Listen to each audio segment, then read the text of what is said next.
Hey everyone, I'm David from Manchester. I'm getting ready for my IELTS test because I'm planning to study in Canada next year. And I'm Alice from London.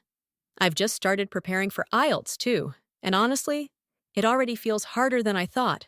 You're not alone, Alice. When I started, I thought my English was good enough, but the first mock test? Total shock. Same here. I could understand English movies, chat with people online, but when I listened to the IELTS audio, I missed half the answers. Exactly. That's what happens to most beginners. IELTS isn't just about knowing English. It's about understanding academic English, the accent, and the test tricks. So, why do you think IELTS feels so hard at the beginning? I think there are three main reasons. First, lack of exposure. Many students learn English in their country, but they rarely listen to native speakers from different accents like British, Canadian, or Australian. Yeah, that's true. When I first heard the Australian accent, I was like, wait, is that even English? Haha, exactly. And the second reason, timing pressure.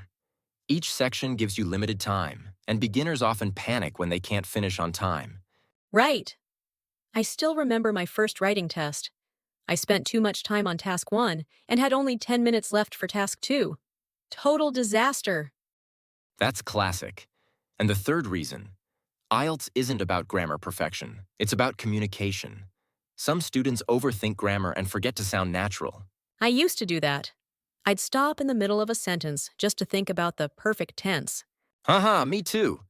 But examiners prefer fluency and confidence over perfect grammar. Okay, David, let's go through each skill listening, reading, writing, and speaking and talk about what makes each one difficult for beginners. Good idea. Let's start with listening. The biggest problem? People try to understand every single word. Yes! And then they miss the next sentence while thinking about one missed word. Exactly. In IELTS listening, you don't need to understand everything. You just need to catch keywords and context. I learned that too. Once I started focusing on keywords, my score improved from 5.5 to 7A. That's impressive. Next is reading. For me, the hardest part was time management. Those passages are so long. True. Beginners often read word by word, but the trick is skimming and scanning. You just need to find the answer quickly, not understand every detail. I remember spending 5 minutes just reading the first paragraph. Now I read the question first and then scanned the passage for answers. Works much better. Exactly. It's all about strategy, not speed. What about writing? That's the section most students struggle with. Oh yes, writing needs structure and clear ideas. Beginners try to sound fancy, but that often lowers their score. You're right. My first essay was full of big words like henceforth and aforementioned, and it sounded so robotic. Haha, I did the same. But IELTS examiners prefer simple, clear, and well-organized writing. Exactly. One idea per paragraph, clear topic, sentence, and examples. Finally, speaking. The scariest part for many students. Oh, yes. I was terrified during my first mock speaking test. My mind went blank. It happens. Most beginners think speaking is about giving perfect answers.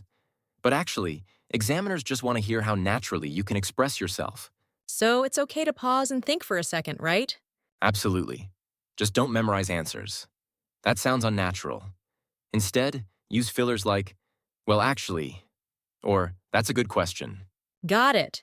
That makes the conversation feel real.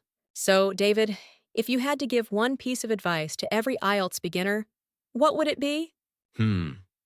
I'd say focus on building habits, not just studying for the test. Watch English shows daily, listen to podcasts, and read English news. Make English part of your daily life. That's such a good tip. Mine would be, don't be afraid to make mistakes. Every mistake is a step forward. Absolutely. And remember, IELTS is not a test of intelligence. It's a test of preparation. Yes, the more you practice, the easier it gets. And one more thing. Don't compare your progress with others. Everyone learns differently. True. Some people need 1 month, others need 3. The goal is improvement, not perfection. So, that's it for today's episode. Thanks for watching till the end. We hope today's video helped you understand IELTS a little better. If you found it useful, don't forget to hit the like button. It really helps our channel grow.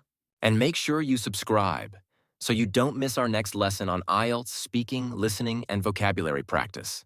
We post new videos every day to help you prepare for studying or moving abroad, especially to the UK, Canada, the US, and Europe. Stay confident, keep practicing, and remember, every small effort brings you closer to your dream score. Bye-bye.